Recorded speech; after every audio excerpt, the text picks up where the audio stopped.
Tiger Woods was returning to his childhood neighborhood for a charity function. Strolling down streets he knew well filled his head.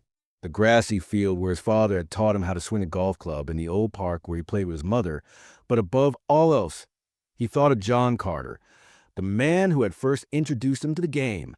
Jan was once a gifted golfer, but an injury ended his career early, rather than allowing his passion for the game wane. He devoted his life to teaching children how to shape their futures one stroke at a time. Tiger had been one of those kids who knew he wouldn't be the guy he is now if it weren't for John.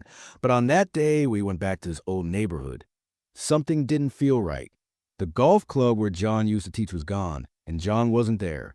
Tiger asked around in hopes of learning that John had just retired or moved. But when he did receive a response, it was like a kick to the stomach. John is no longer there.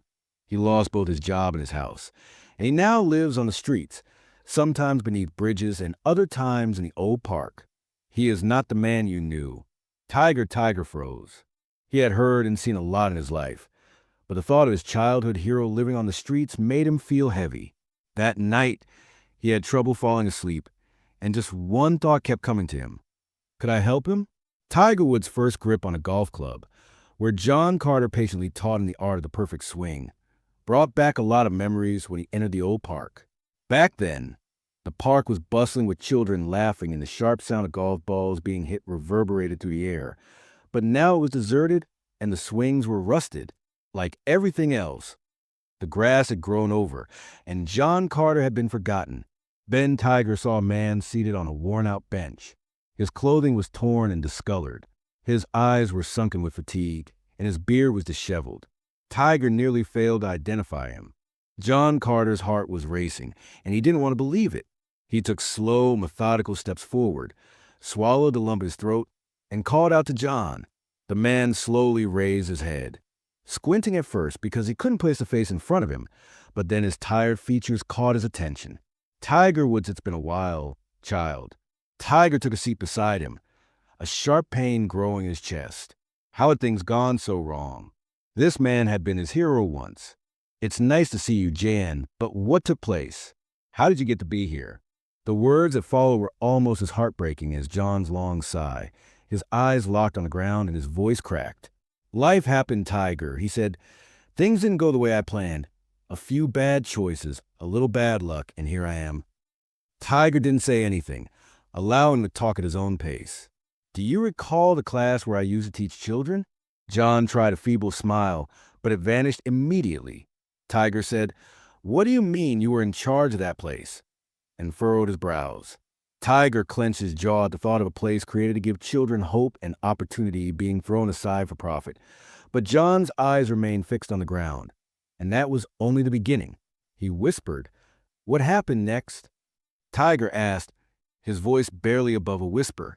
John shook his head. I wasn't in charge. I was just an employee. One day, they let me go with new management budget cuts.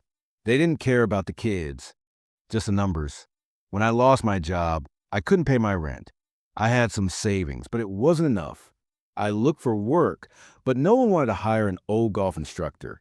They wanted younger guys who knew all the modern techniques. Not me. John's hands trembled as he clasped them together, forcing himself to continue. Tiger's voice faltered. Homelessness isn't just about hunger.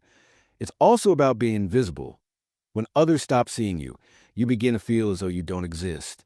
Tiger let out a big breath as she struggled to control her intense anguish growing inside of him. Did you contact your family members? Jan paused, then inhaled deeply, his eyes glistening with unshed tears. When I lost my job, I assumed my wife would stay by my side, but she needed stability, which I could no longer provide. So she left Tiger. Tiger took your kids away. I haven't spoken to them in a while, and I don't think they want to see me. A father is meant to provide, isn't he? John shook his head. What right do I have to call them when I can't even take care of myself? Tiger noticed that John's eyes were watering, but he wiped them away right away. Eventually, you have to come to terms with the loss. People stop paying attention to you. Your friends move on. You change a number, and nobody asks why. One morning you wake up to find that no one is left, and his voice has become horror. Then the cold nights start, and you are unable to find a place to sleep, and your hunger gnaws at you until it becomes intolerable. But the worst part is Tiger. Tiger gazed at him, his eyes sparkling. Tiger was determined not to leave John alone, so he persuaded him to stay in a hotel where he would have a hot meal and clean clothes. But even as they passed through the lobby, John appeared uncomfortable. "This place is too nice an eye for someone like me." John leaned in his voice just above a whisper. "You stop believing in yourself. Please don't claim that you taught me that anything is possible. I don't deserve this." Tiger frown. "John, it's my turn now." For a few days, everything looked to be getting better. Jayan was eating well and sleeping in a comfortable bed, but he disappeared when Tiger got to the hotel. John's room was vacant. His clothes were still there, but he was no longer there. Tiger looked for him for days until seeing John shivering next to an abandoned building, leaning against a chilly concrete wall. "Why are you here, John?" "This is where I belong." "Tiger, you're trying to help me, but I'm too far gone. I don't belong in your world. I'm a lost cause." John slowly raised his head, his voice feeble and shaking from the cold. "No, you used to have faith in me." Tiger tightened his fists. "It's my turn now, John, to have faith in you. I won't just watch you fade away." Although John didn't say anything, Tiger could see the tears sparkling in his eyes. Tiger took John to a rehabilitation facility because he understood there was only one option, even though John resisted every step of the process. "I used to instruct golf. I'm just a homeless man now, Tiger. Nobody even remembers me." Tiger put a comforting hand on his shoulder and said, "You're wrong. You were my hero, and I won't let you disappear." Although John battled his own issues, Tiger was there for him through every setback and every moment of uncertainty. Days became weeks, weeks became months, and gradually John started to get better.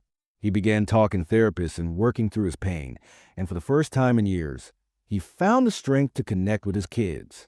Months later, Tiger Woods was hosting a youth golf event, and the course was humming with eager young players. The crowd erupted in applause as a familiar figure, older but standing tall, John Carter, was spotted by Tiger, who grinned and took the microphone. His voice was steady and strong. "Years ago, I taught this game to a child, and today that child gave me another chance. That's what matters most in life. When you fall, someone is there to help you get back up." Tiger approached him and gave him a firm hug, welcoming him back. "John, this story is a testament to the power of second chances, but sometimes people need someone to believe in them before they can believe in themselves. What would you do if you had the chance to change someone's life? Did this story move you? Please share your thoughts in the comments section." John closed his eyes, exhaled deeply, and grinned. "I guess I finally made it home. Kid,